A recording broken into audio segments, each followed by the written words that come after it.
Hi, everyone, and welcome to the ARIS-RIC Summit Day 3 Keynote Plenary.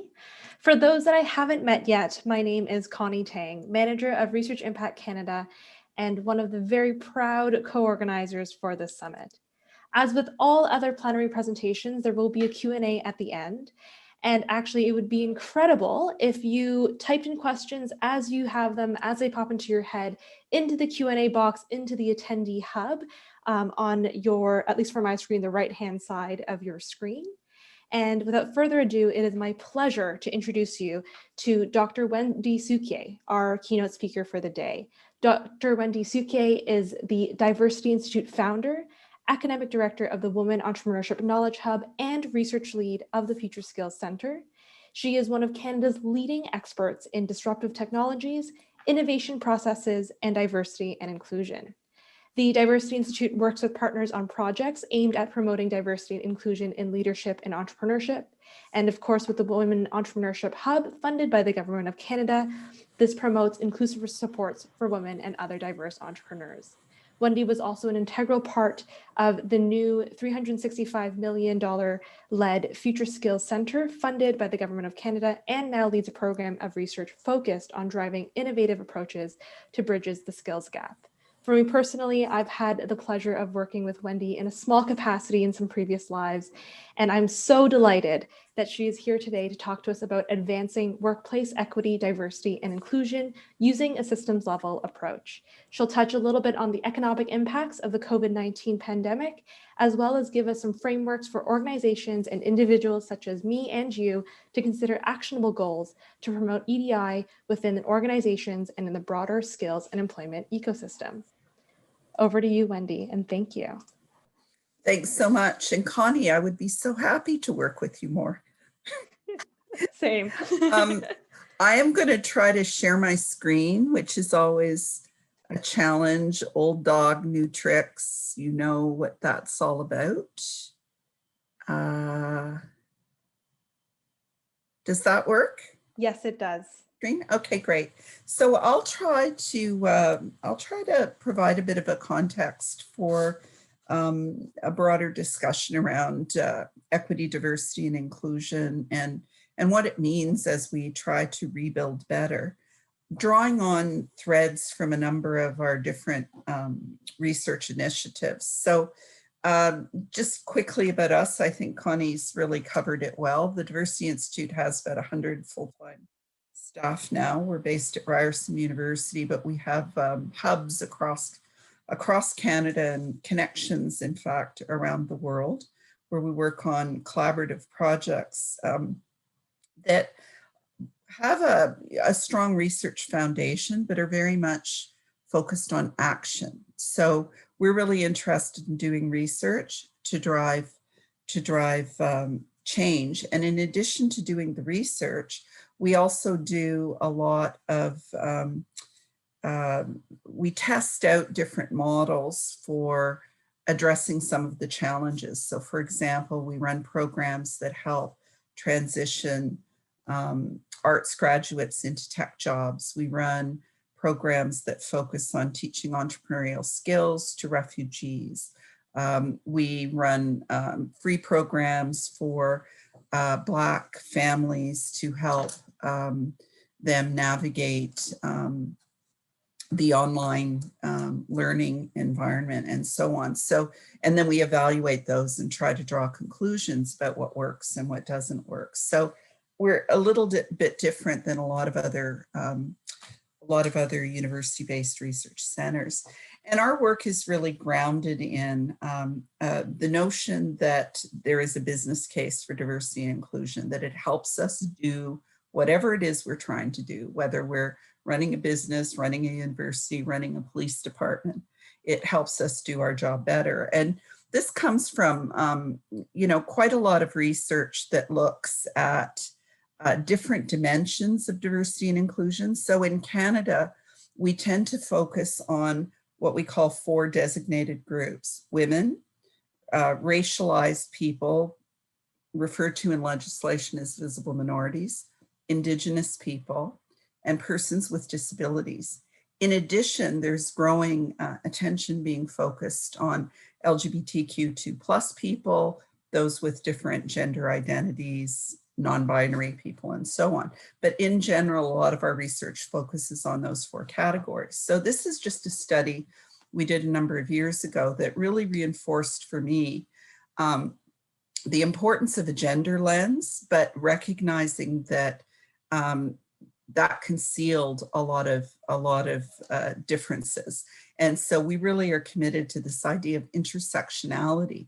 And just to point out a very simple thing, look at the last survey question. This was 17,000 respondents working in large corporations.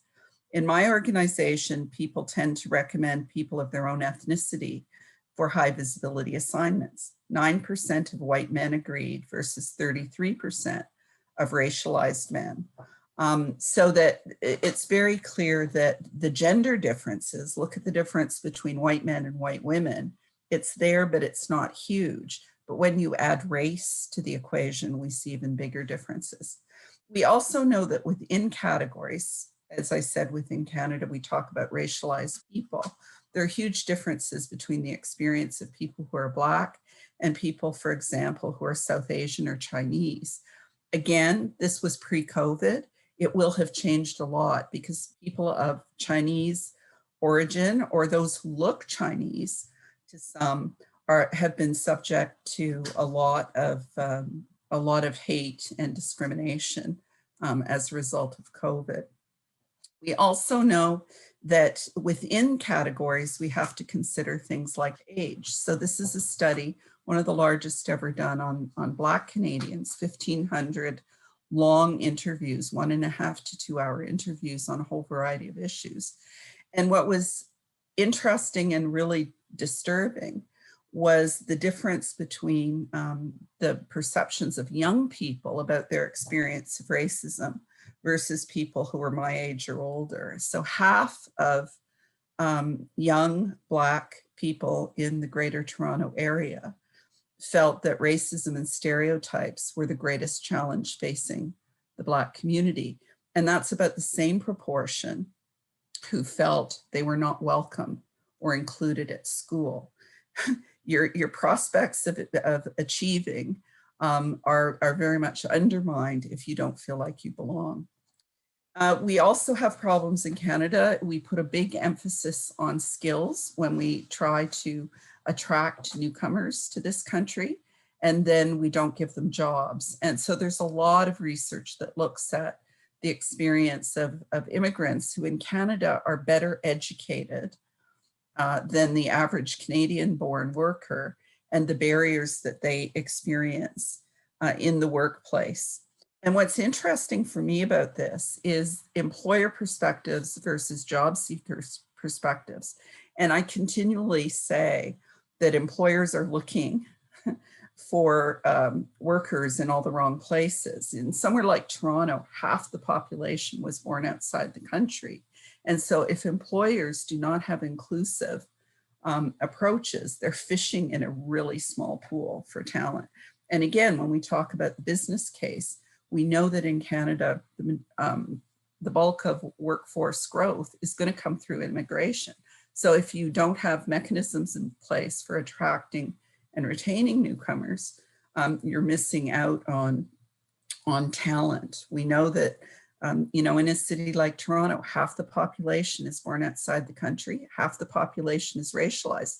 If you don't understand those communities and you're in consumer goods, you're missing out on half of the market. We know that organizations that do a good job on diversity and inclusion tend to have more engaged employees, tend to have higher levels of productivity and retention, and so on and so on. So the evidence is just quite staggering that, for example, employers say they can't find engineers and computer scientists, and yet 44% of engineers with international degrees are underemployed, many of them working as security guards or driving cab. It's the big Canadian lie.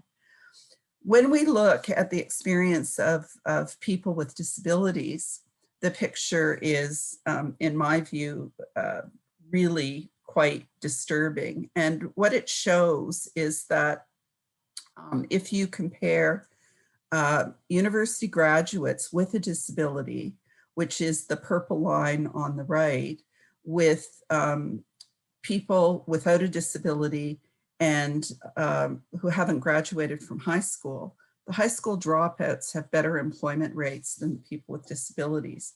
Surely if someone can get through a university education, they can do a job. And one of the, small glimmers of light as a result of COVID is when you talk to people with certain kinds of disabilities, two of the most important things they talk about are flexible work hours and the ability to work from home. And while historically there have been huge barriers to both those things, COVID has opened up opportunities for more flexible work environments, more attention on things like mental health, which in my view could create more opportunities for people with disabilities. In Canada, we have historically demonstrated racism, some would say genocide against Indigenous peoples, and that has left lasting intergenerational impacts in terms of trauma and exclusion. And there's a huge issue we have in terms of providing even basic infrastructure, running water in some Indigenous communities. All of these things, of course, have been exacerbated by COVID. And so when we look at the impact of COVID, of course, it's been terrible for everybody, but it's been more terrible for anyone who is a woman, racialized, Indigenous, or living with a disability. And so the inequality that we saw prior to COVID has really been amplified as a result. Unpaid work, childcare, 30% of Canadian women are considering leaving the workplace because they are having so much trouble juggling childcare, homeschooling, and work. We know that segments of the population have much higher mortality rates. As one of my colleagues said, like in an Indigenous community, think of all the preventative actions we're supposed to take, like washing your hands. Well, if you don't have running water, that's going to be really challenging. Crowded, terrible, horrific living conditions just creates, and lack of access to healthcare, huge impacts on our Indigenous populations, as well as many Indigenous people losing their jobs. So there's no doubt it's had a big impact, and some of it's structural. Some of it's a result of where women, where racialized people, where Indigenous people tend to be in the economy. And the industries hardest hit by COVID are also the industries where we see the most women and racialized people. We see it as well in terms of looking at women-owned businesses. So we've done these kinds of analysis sector by sector, where you look at the sector and you look at the impact of different populations. And in every case, people who are disadvantaged are more disadvantaged as a result of COVID. It shows up in the unemployment rates as well. Another example, Black entrepreneurs. So there's no doubt that COVID has decimated many small businesses, and this came out very clearly in a survey that was done by the Canadian Federation of Independent Business. And you can see from the table that, in general, small businesses in Canada have, they're not fully open. 30% did not think they would have cash to pay their April bills. 40% were thinking about permanent closure.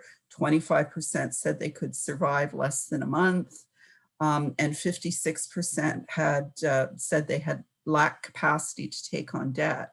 On every single one of those measures, Black-owned businesses were at least twice as bad. And yet, when it came to access to government supports, they were half as likely to have access. Do not think they will qualify for a Canadian emergency business account. Look at this, 20% of CFIB members versus 80% of Black-owned businesses. So despite the doom and gloom, there's also no question that COVID has accelerated innovation. You know, I've always been a bit of a skeptic when it comes to technology and transformation, arguing that without adoption, you don't have innovation. And so we've had lots of technologies and lots of tools, whether we're talking about video conferencing or online learning or telehealth, or certainly work at home. We've had those things even before the internet. I've been working in this space for 40 years, and those tools have been around, but there's been huge resistance to using them. And one of the amazing things with COVID is the rapidity with which every sector adopted technology and pivoted. And we see that as well when you look at the World Economic Forum and the kinds of skills that are required. Huge priority now on technology-related skills, the ability to use technology, design technology, and also a big focus on resilience and stress tolerance as being critical, because we now live in an environment that we have seen transition very, very quickly. So when we think about what this means for the workplace, it's really important to recognize that jobs are changing. And of course, those of us who work at universities have to think about how we transition our graduates into employment. But we also need to think about how companies can retrain, upskill, reskill their existing employees. And so one of the things that we're advocating is this notion of a multi-layered approach to really drive inclusive innovation. So we want to maintain the trajectory of technology adoption, at least for good rather than for ill. We want to continue to drive entrepreneurship, to grow the economy, but we need to do it in an inclusive way. And we argue that in order to do that, you've got to consider change at multiple levels. And this is actually stolen from the World Health Organization, which talks about, you know, whether you're talking about crime prevention or smoking cessation or fighting obesity, you have to think about the problem in multiple ways. And we think the same thing is true when it comes to looking at issues of diversity and inclusion, because the barriers exist at the societal level. Think about stereotypes or the structure of the economy. At the organizational level, think about organizational policies and practices. I've alluded to some of them, as well as at the individual level. And so you need a strategy that's going to address all of those things. Let me explain. When we think about the skills and employment ecosystem, as I mentioned at the outset, we can't just focus on thinking about what the job seekers don't have. You know, women have not graduated in engineering or computer science. Newcomers do not have experience in the Canadian market. People with disabilities cannot work without certain kinds of accommodations, and so on and so on.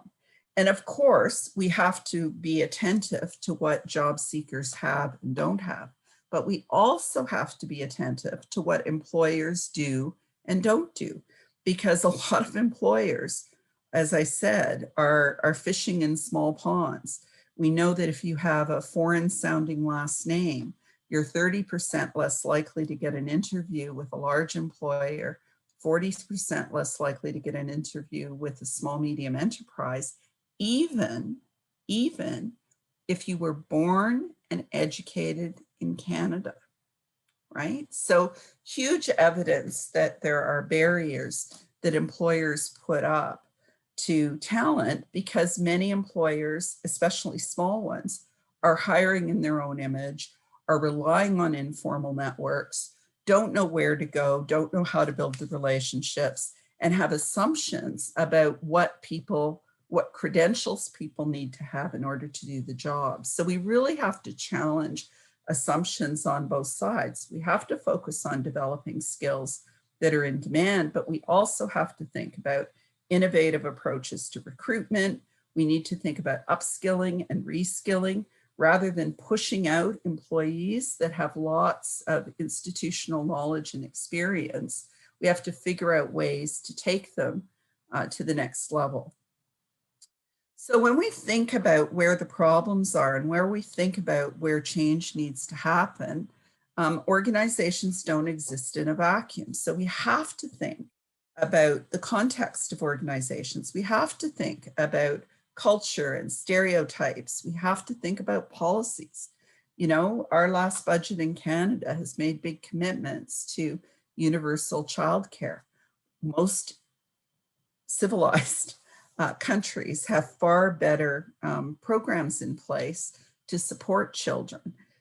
Quebec is the only country, the only province within Canada that has cheap access to childcare. And the impact of that is you have more women entrepreneurs, more women in leadership, higher rates of women's participation in the workplace. There are lots of initiatives that are currently underway by the Government of Canada to try to incentivize and encourage organizations to take diversity and inclusion more seriously. And these include legislation. We've had employment equity legislation for almost 40 years. Bill C-25, which is essentially comply or explain legislation focused on boards and senior leadership roles, requiring certain corporations to report on representation in leadership roles and to explain if they don't have a strategy to increase it. Pay equity legislation, which is just coming into force. New legislation with respect to the rights of persons with disabilities. And then there are voluntary codes like the 50-30 challenge, which is attempting to encourage corporations to voluntarily sign on to commit to gender parity, that's 50%, and increased diversity, that's 30%. We have the 30% Club, we have a new initiative called Black North, many things that are in the broad social environment of businesses trying to change their institutional behavior. But we know that all of these things are just words on paper. We know that after the killing of George Floyd, many organizations, published statements of solidarity with Black Lives Matter and other civil rights initiatives. But going from those commitments to actual change that affects the lives of people is something entirely different. We think that, on multiple levels, we have to challenge assumptions. So there's no question that engineers and computer scientists are really important in driving the innovation economy. However, making technology is not the same as innovation, as I said earlier. And our innovation strategy tends to focus almost exclusively on the people who make the technology, with inadequate attention to people who can help you use the technology, who can address the organizational and consumer and policy issues that really need to be addressed before we will see widespread adoption. And the unintended consequence of focusing on science, technology, engineering, and math is, look at the pictures, no women, no Black people. It's probably very few people who are Indigenous. So one of the unintended consequences of some of our assumptions about what drives the economy, what drives innovation, what drives growth, is to exclude many of those people that I talked about. And it's really important if you think about entrepreneurship. You ask someone to name 3 entrepreneurs. They're going to name Bill Gates, Mark Zuckerberg, and maybe Elon Musk, because he was on Saturday Night Live, right? They don't mention Oprah Winfrey. They don't mention Kylie Jenner, who was a billionaire at the age of 20, because we have such a strong association between entrepreneurship, men, and Silicon Valley. And one of the things that we have to crack are those stereotypes. to really encourage people to think about other entrepreneurs, to showcase other kinds of entrepreneurial success. Celine Dion, she's a singer, it's true. She's also worth $800 million through her business. So one of the things we have to do is challenge stereotypes and look at alternative pathways.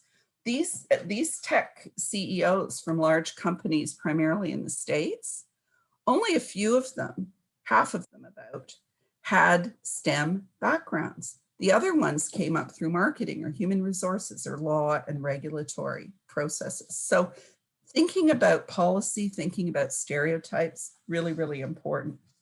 Addressing organizational issues.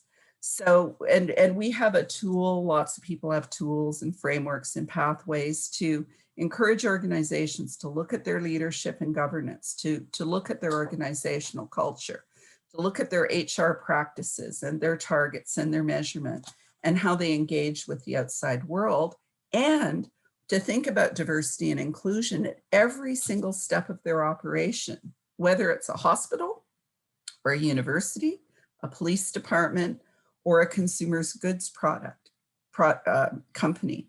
You have to think about your procurement policies. Who are you buying from? You have to think about your product and service design policies. How are you designing product? And we've seen so many examples where the lack of a diversity and inclusion lens leads to AI applications that can't recognize Black faces, or voice recognition programs that don't recognize women's voices, or car safety technologies like airbags that kill more women than men because they were designed with crash test dummies based on male anatomy, and so on and so on. So having a diversity and inclusion lens at every stage of the process in an organization and embedded into the strategy is hugely important. We also know there are innovative ways to really think about upskilling, reskilling, training, recruitment, and so on that can leverage technology. And there are also new practices that are not necessarily technology enabled, but can produce really good results, like work integrated learning. You know, we've done a lot of research with Deloitte on how technology can be used to potentially provide more access and more efficient ways of upskilling, reskilling, and so on. And this ranges from everything from, you know, assessing what skills someone has and skills that are needed in a job and figuring out how to bridge that gap. Micro-credentials, we're seeing more and more of, skills matching, adaptive learning, and more.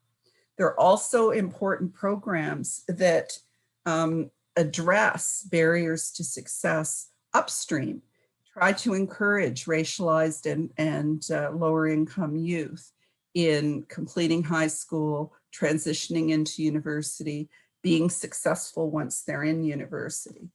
You know, my favorite program is one that we developed to support Black families as kids transition to work at home, because we know 42% of racialized families in Toronto barely had access to the internet, often don't have university educated parents or the social capital needed to support kids. And we really run a risk that we're going to be set very far behind. Programs like ADAPT, which focus on transitioning arts and social sciences students into tech jobs. Programs like Empower, which target marginalized youth and have huge success rates in transitioning them into employment with wraparound services. Thinking about entrepreneurship as a pathway to employment, not just as a way of starting businesses, because the evidence is pretty good. Most incubators have maybe a 10% success rate, but the experience of working in an incubator can develop all kinds of other skills, especially for youth who may face barriers or have cognitive differences. You can learn communication skills, time management, financial literacy, social and emotional intelligence in an experiential environment. And we're finding that is true for youth. It's also true for low-income women, for refugees, and for newcomers, provided the programs are well designed and have the appropriate wraparound supports. We found, for example, in a entrepreneurship program we ran for racialized immigrant women, the single most important thing that we provided was childcare, because they could not have participated without it. So thinking about those things becomes really important.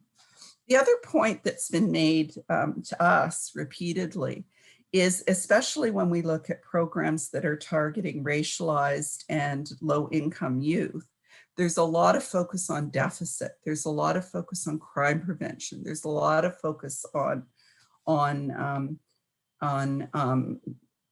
barriers and so on. And what we've been told is we also need to focus on the positive. We need to be celebrating success, and we need to be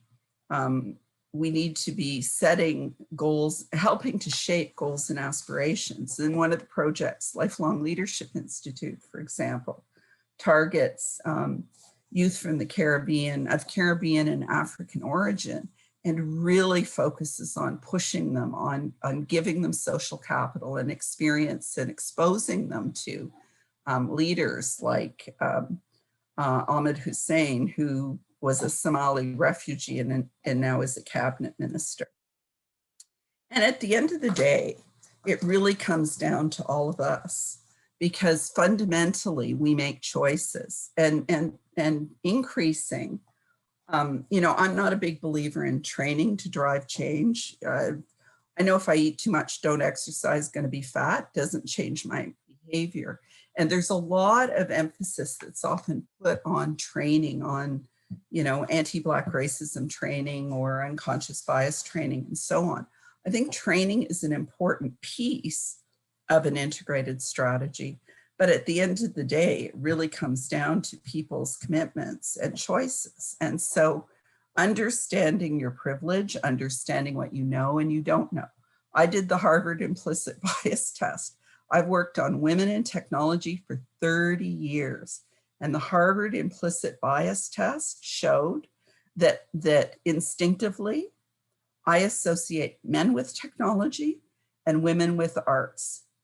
And if I stop and I think, I will not do that.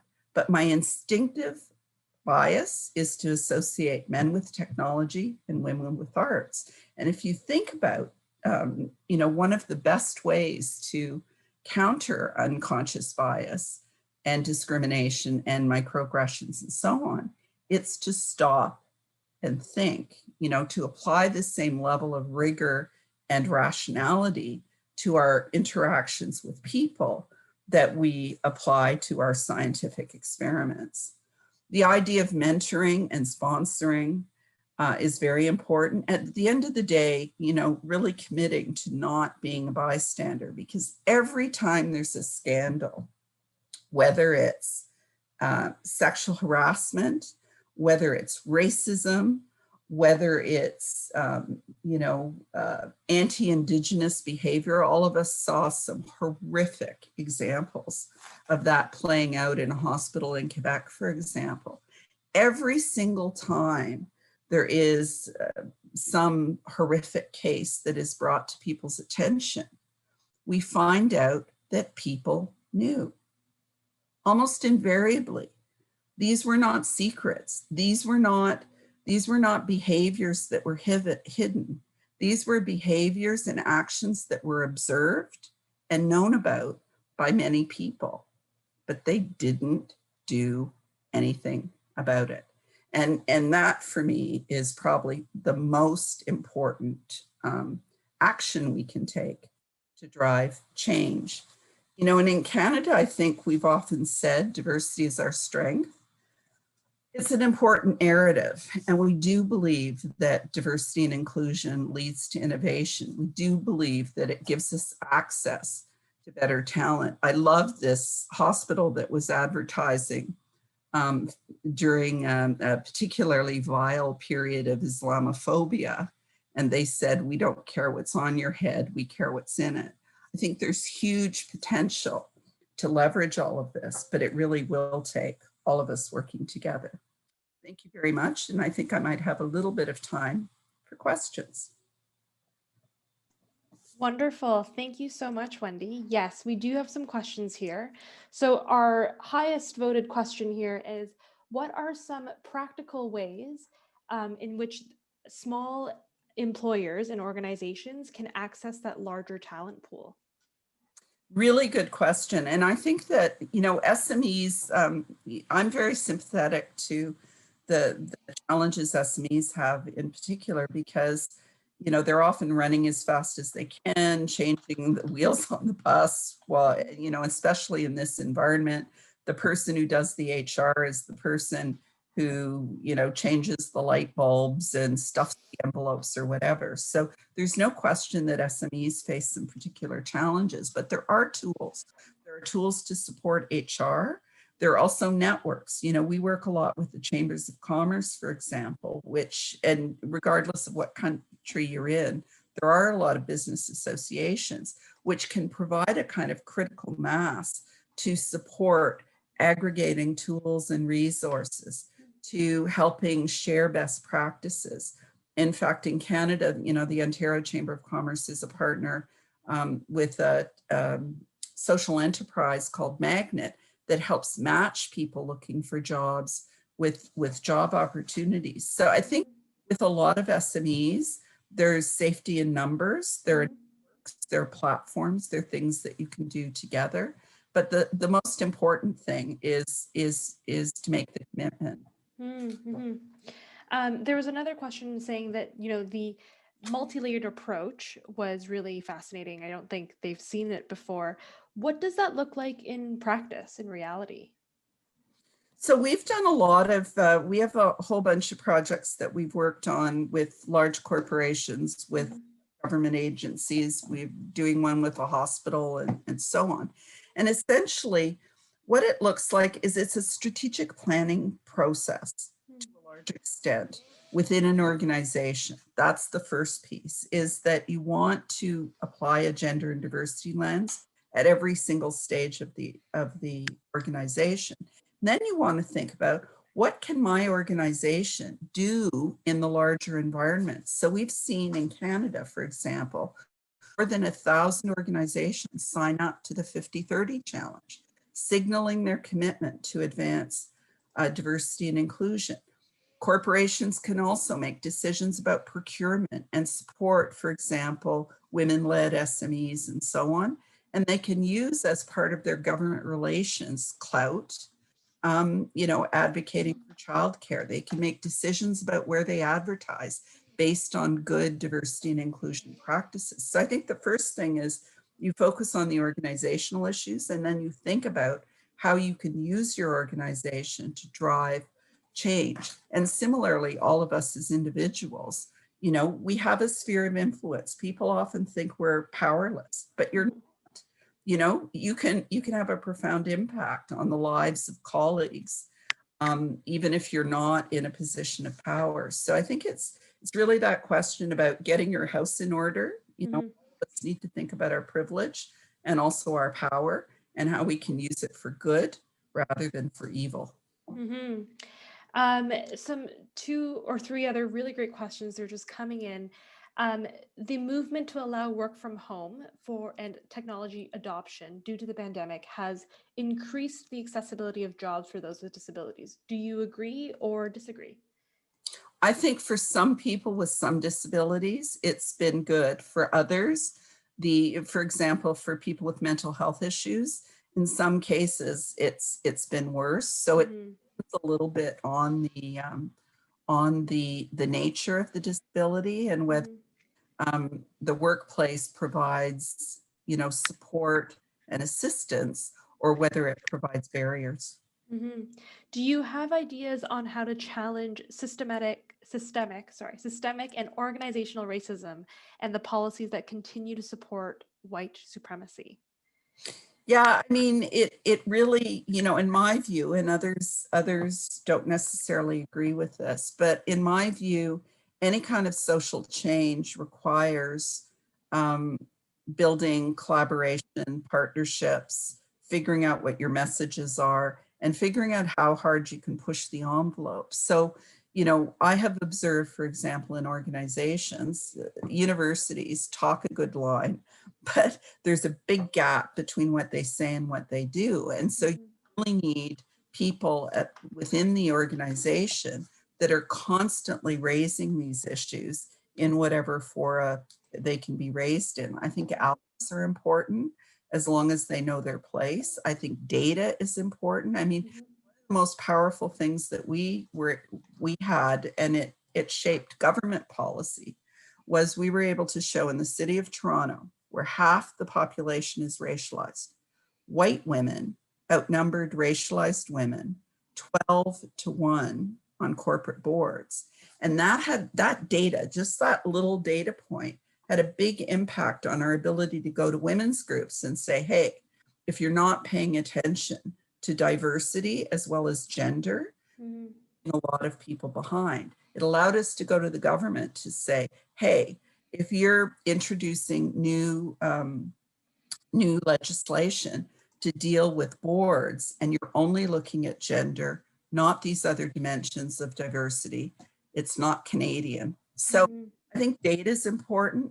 I think finding allies and common goals is important, and also figuring out how far you can push the envelope, because people have different capacities and different power. And if you have someone who's sort of low in the organization by themselves, shrieking in the wilderness, chances are not only will they not be effective, but they may put their career in jeopardy. On the other hand, if you have someone at a very senior level who's prepared to take up the cause, with power comes responsibility. So it's really a question of being smart, I think, about the change strategy. Absolutely. Thank you, Wendy. We have just one last question before we wrap up, which is, can you talk about the retention of diverse talent, especially in higher education institutions? How can we set up BIPOC individuals for success when hired?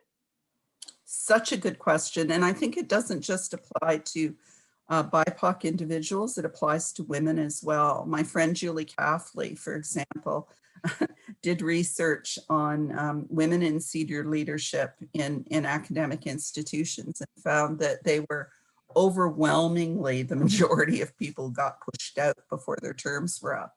I do think that it's a really good point, because we see a glass cliff for many people. They break through and then they get put into positions where they can't possibly succeed because they don't have the resources, they don't have the networks, and they don't have the support and the advice to be successful.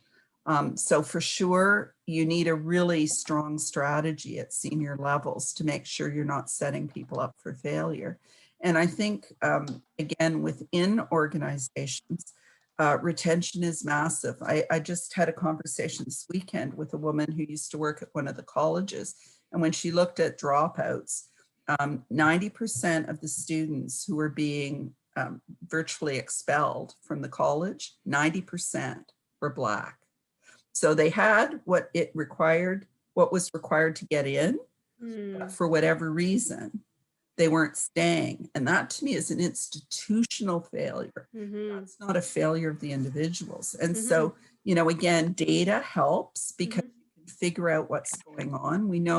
I know anecdotally at Ryerson, for instance, the students that actually suffer consequences for academic misconduct are often white and middle class, are often not white middle class. The students who get out of the consequences often aren't, because they have daddy and lawyers and other people who will come and advocate for them.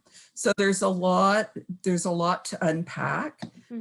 I agree with you 100%. It's not just retention in terms of jobs, it's also retention in terms of students. We have a really leaky pipeline. Absolutely. And I think especially if you hear stats like, 90%, that can't be the individual problem, right? It is definitely something higher. With that, Wendy, thank you so much for your wonderful keynote today. And I know for myself, I've learned a lot, and I see with all the questions coming into the Q&A, I think it's been an invigorating discussion here.